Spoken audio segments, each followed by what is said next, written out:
video. I am reviewing WWE Battleground 2015, and it just ended.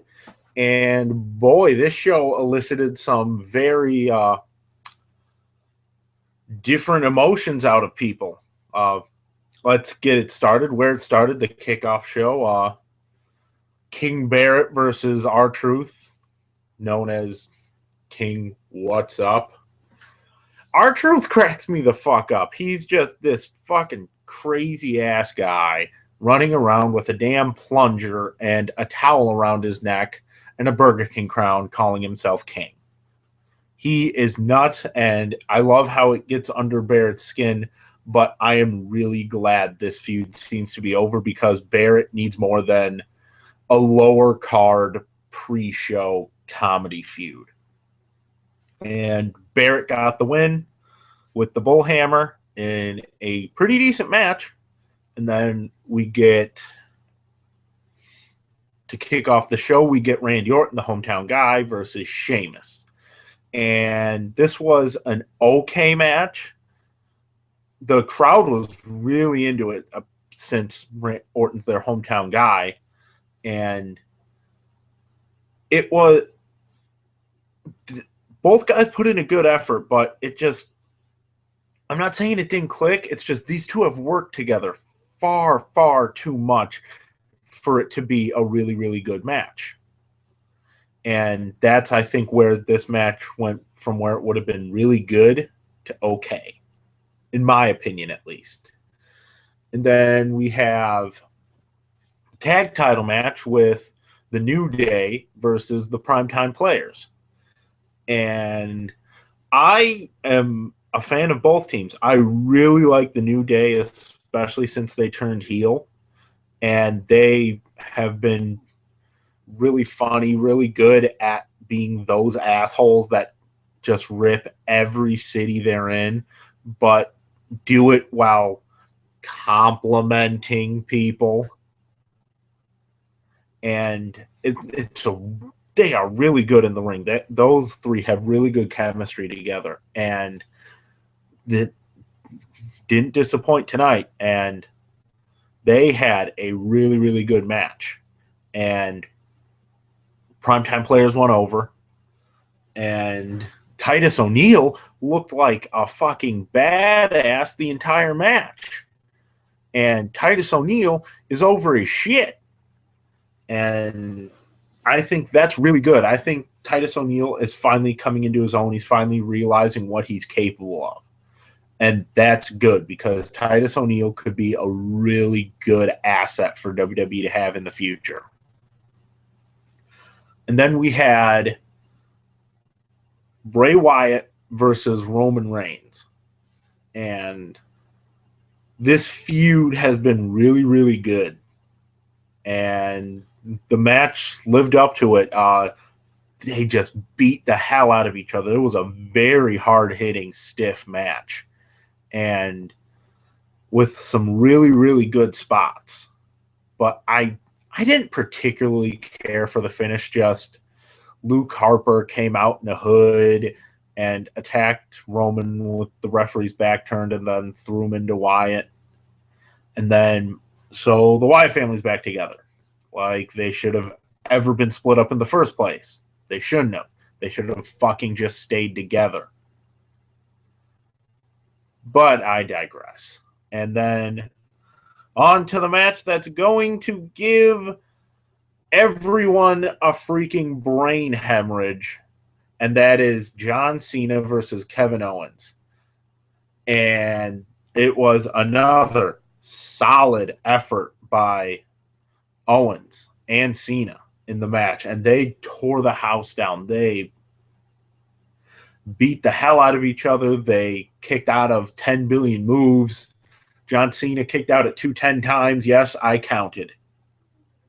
And Owens kicked out of 3 AAs, even one from the top rope, which I didn't expect him to kick out of. I thought that was going to end the match. But it didn't. And it just kept going and going. Neither one able to put the other away until Cena locked in the STF and pulled him back into the center of the ring. And Owens tapped out. And from the way it looked when he tapped out, they're probably going to go with the story of Owens didn't tap, according to him, and he was just trying to break Cena's grip, and the ref thought he tapped. I don't like that they had Owens tap out. I really don't. But I don't think this is the end of the feud. I truly do not think this is the end of the feud. This is going to go another match, but I would have put Owens over in this match. You just had him lost 2 in a row to Cena. Again, someone loses 2 in a row to Cena after beating him. That never works out for the guy. I mean, yes, I still fully expect Kevin Owens to be the guy to knock off John Cena for the U.S. title, but I still do not think that that was the right way to go in this particular match. I think that it should have been a disqualification or no contest or a double countout or something to where there was no finish, so it's set up for another match. I think that's how you should have gone if you didn't want Owens to go over and win the title here. I would have put Owens over and given him the title here.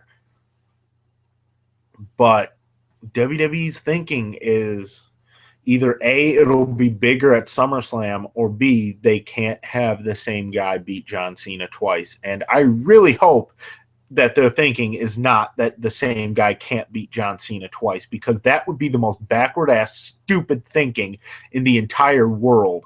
And you would have you would eliminate any chance of John Cena making a new star.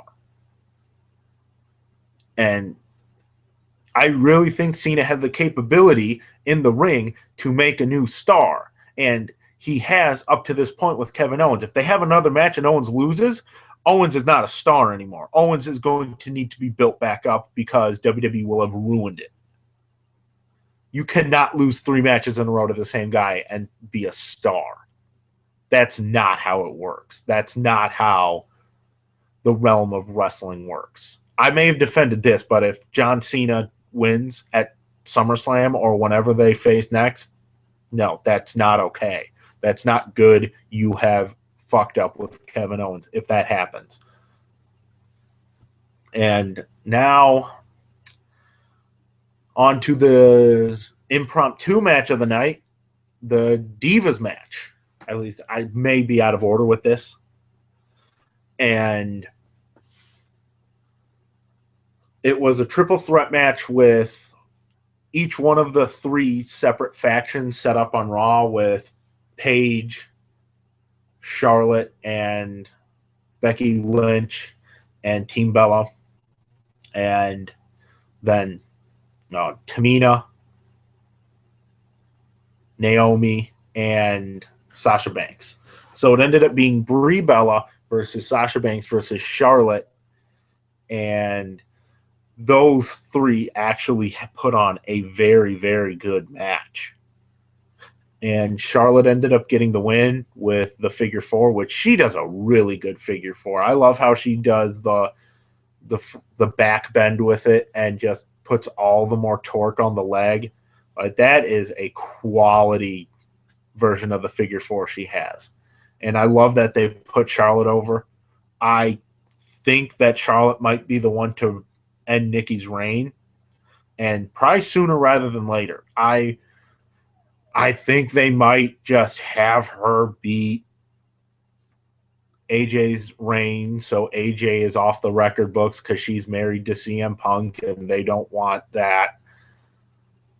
But if it doesn't really matter to me. I don't really care about records and wrestling, and anyone that does takes this shit way too fucking seriously. I mean, come on. Caring about a record in wrestling is, to me, ridiculous.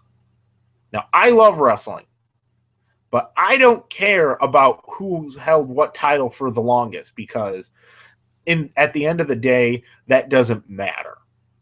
It really, truly doesn't.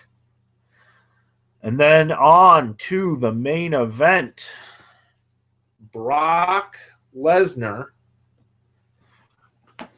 challenging Seth Rollins for the WWE World Heavyweight Championship. And Brock Lesnar pretty much dominated most of the match. Seth Rollins got some offense in. He worked on the legs a lot, but then Lesnar would catch him in a suplex, and a suplex, and a suplex, and a suplex, and a suplex, and a suplex. And then it looks like he finally has Rollins beat with the F5. And then who comes out? Undertaker. Yep. Undertaker. And then the match that's going on is forgotten. And Undertaker beats the shit out of Brock Lesnar. Tombstones him 3 times.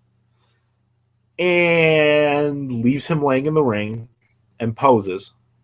And it looks like Undertaker's just turned heel. This baffles my mind. I don't understand why they would turn Undertaker heel. I don't really get it. It was surprising. It was unexpected. And the biggest problem I have with this is it led to a no finish in a world title match on pay-per-view. What the hell? It's a world title match on pay-per-view. Have a fucking finish. Have someone get pinned. Have someone submit. Don't have the match just end with no finish. What does that accomplish? Who goes over in that match? Who's made to look good in that match? Does Seth Rollins look good, barely escaping after getting the hell beaten out of him? No. Does Brock Lesnar look good after being beaten down by The Undertaker after having Rollins beaten? No, he doesn't. This accomplishes nothing for no one. It sets up Undertaker and Brock at SummerSlam. I get that. That's what the goal of this part was. But it seems like you've built this whole thing up to go towards another match, and that's what I have a problem with. That's what I don't like. You used a pay-per-view main event to set up another pay-per-view main event. Why? This made this entire show pointless. This made that entire build-up to this match pointless. Nothing matters when you have a no finish in a pay-per-view match. Nothing matters when you have an entire pay-per-view ended with no pin or submission. No one is coming out on, no one is left at the end of the pay-per-view standing that was a competitor in a match. No one's music was playing at the end of the pay-per-view that was a competitor in a match. It was a non-competitor in a match who was the last person standing, who was the man whose music was playing, and nobody was the victor from it. What does that accomplish? What does that accomplish? I'll tell you what that accomplishes. It accomplishes fucking nothing. And it's not Undertaker coming back that pissed me off. It's not the match that pissed me off. It's the finish. If you were going to have Undertaker come back, have Undertaker come back after Rollins has gotten himself disqualified. Have Undertaker come back after Brock Lesnar has beaten Rollins so bad he couldn't get back in the ring and got counted out. Or after Rollins scurried away. I would have even been sort of okay with that. That's at least a finish. Someone won, someone lost. But no, there was no finish. Nobody won. So this was pointless. This was ridiculous. And WWE should be ashamed that they called this a main event, because it's not for the effort of the two men. It's for the booking of the fact that there was no finish. Rant over. Thank you for watching. Please like, comment, subscribe. Share this with any of your friends that like wrestling. And until next time, I will see you all later. Have a good one.